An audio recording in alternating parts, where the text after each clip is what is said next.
Greetings and welcome back to room 303, AP English, the Roberts text, and the poetry section. We turn now to John Donne's Holy Sonnet 14, Batter My Heart, Three-Person God, the 1633 offering. Now, we of course in 303 have a very special place for John Donne, that great metaphysical poet. Of course, we've already given lectures at learnstrong.net on Meditation 17, Do Not Ask for Whom the Bell Tolls for Thee, Valediction, Forbidding Morning, one of the great classics of 303 that we love to talk about as one of the great exemplar texts, as well as John Donne's Song and Holy Sonnet 10, Death Be Not Proud. We've given lectures on all of those. Later in Roberts, we'll have John Donne's The Sun Rising, as well as the canonization, Sun Rising on 890, the canonization on 981, The Good Morrow on 1153, and finally a hymn to God the Father on 1154. What makes Donne so precious for us in 303 is his, not only his genius, but his relevancy, his influence, and we'll see that even in a text like this. Now, of course, we've given lots of biography elsewhere, so we'll just hit the high points here, 1572 to 1631. He, of course, as we've said, is a great metaphysical poet. Go back to our lectures on that Plato's theory of the forms, the two-box theory. He spends far more time thinking about what happens in the second box than in the first box, right? Of course, he was the dean of St. Paul's Cathedral in London. Let's now turn to Holy Sonnet 14. Now, guys, can I say this out loud? This is a sonnet that challenges some students. They're like, I got no idea what this thing is about. Now, we said the same thing in Valediction, Forbidding Morning. A whole lot of reading John Donne stuff is to try to appreciate diction, word choice, as well as conceits, those metaphors, those extended metaphors, and obviously his similes as well. We're going to finish this lecture by pointing out the relevancy of studying John Donne to our reading and study of T.S. Eliot, especially four quartets. Let's just read the poem now. Holy Sonnet 14, Batter My Heart, Three-Person God. Obviously, three-person God, Trinity, right? Batter my heart, three-person God, for you as yet but knock, breathe, shine, and seek to mend, that I may rise and stand, or throw me, and bend your force to break, blow, burn, and make me new. I, like an unusurped town to another do, labor to admit you, but oh, to no end. Reason, your viceroy in me should defend, but is captivated and proves weak or untrue. Yet, dearly I love you, and would be loved fain, but am betrothed unto your enemy. Divorce me, untie or break that knot again. Take me to you, imprison me, for I accept you enthrall me. Never shall be free, nor ever chaste, except you ravish me. Now, in typical John Donne fashion, this is a poem that at first glance looks to be somewhat really complicated. Once we get past some of the word pictures, though, we're going to be all right. The primary word picture, or conceit, of course, is to imagine the heart, the will, Schopenhauer would call it, as a town, a guarded town, a town with walls, a town with a door, and the notion of allowing God to then become a part of that town, that is to say, to become a part of the will or the heart, is the calling, is the quest. Notice the poem is a sonnet. Line 9 will be the turn, as we often will refer to it with the word yet. Let's pay attention now and just debrief at level 1. What does the text say? Notice we begin with the word batter, which is an interesting word because it has multiple connotations. Obviously denotative, it just means to hit or knock. Batter can also mean, obviously, to destroy. And then it's the heart, which is ironic because we were working with Caruth's poem earlier about heart being mentioned too much. We'll get to a lot of poems that use this word, right? Batter my heart, three-person God, the Trinity, the Father, Son, the Holy Spirit. The notion theologically, of course, is that each one of those three persons play different roles, right, and have different responsibilities. As yet, he says, God has just simply knocked, breathe, shine, these are all known as weak verbs as well, and seek to mend. Notice, in other words, God has stood on the outside of the heart of the town and has not really found a way inside. Now, why that's the case is going to be the subject, and really in many ways the heart of the poem. In other words, it almost seems as if the speaker wants God to enter, that is to say, to take over the will or to guide the will, and yet not totally sure. We'll jump to 3a quickly and put there St. Augustine's famous line from Confessions, right? Oh Lord, give me, what, constancy, but not yet, right?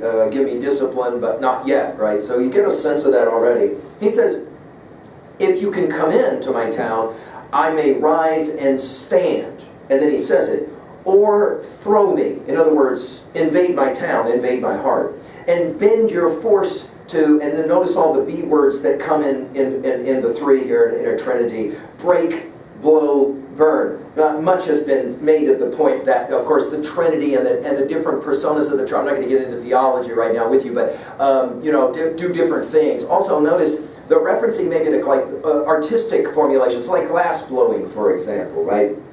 And make me new. That make me new is obviously this notion of spiritual transformation. So in other words, when we work with any number of texts, that notion of the phoenix bird comes back to mind in mythology, that idea of being made new again, right? Being restored, we might say. And then that's the syntax. I, like a usurped town, right? That is to say, a conquered town, right? To another do. In other words, my town has already been taken over by someone else. It's going to be reason, which is going to be an interesting debate. We're going to get Platonic at that point, right? I, like a usurped town, to another do, labor to admit you. Then we have this word oh, but oh, this will be T.S. Eliot's word. Eliot, going to be very influenced by John Donne. This will be T.S. Eliot's alas in the hollow men. We are the hollow men, we are the stuffed men, leaning together, headpiece filled with straw. Alas, our dry voices when we whisper. This is that same kind of word. Oh, it can be like a sigh almost, like a Dante-esque sigh. But oh, to no end. Reason, your viceroy in me, and of course this is very Platonist, obviously the metaphysical poets will know their Plato. That is to say, reason should be the one in charge. Reason, your viceroy in me should defend, but is captivated. If we're talking platonically, obviously we're talking about, being captivated by the emotions and the desires. Go back to Learnstrong and watch our lectures on Plato if you need to, right?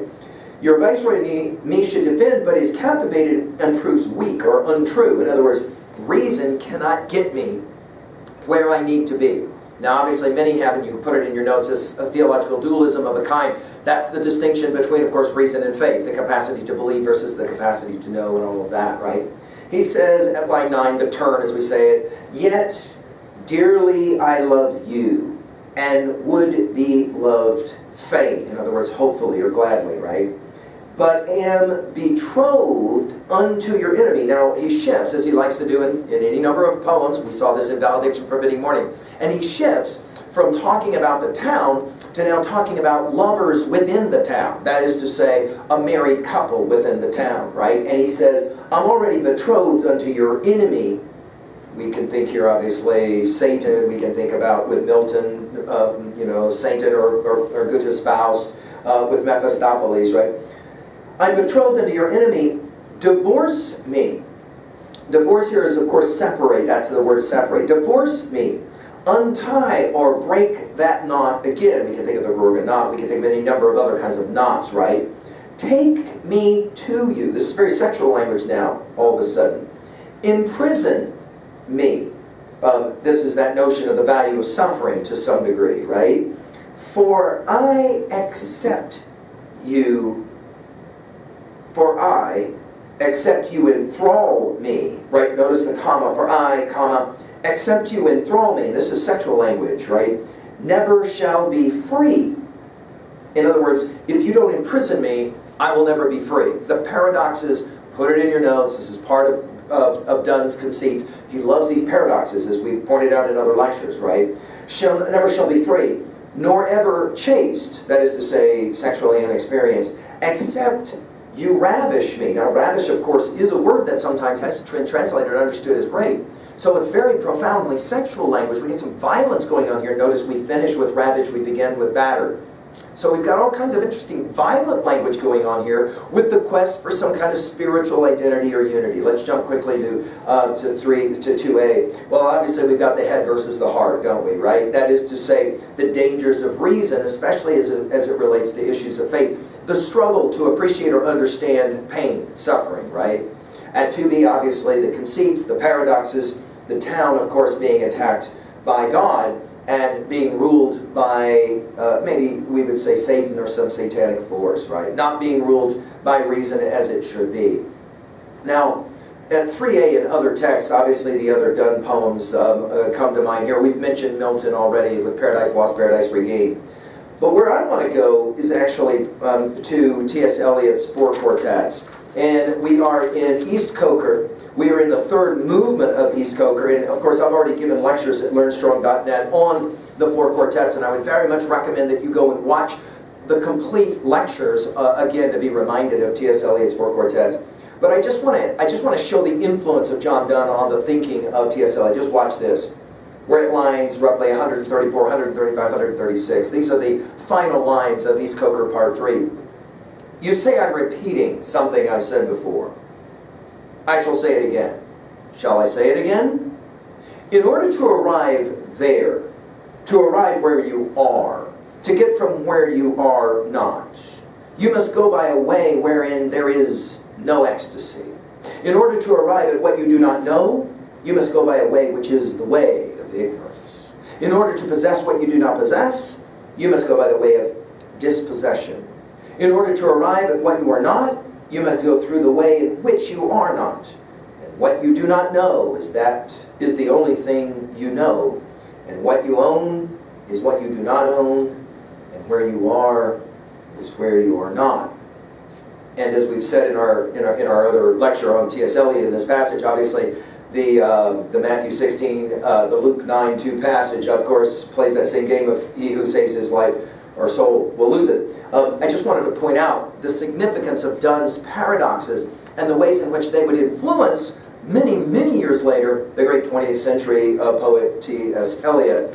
Let's finish now quickly at level 3b. What was a time in your life when you had to work to develop faith or belief in something? And what is it that kept you from having complete belief or convictions in yourself, we might even say?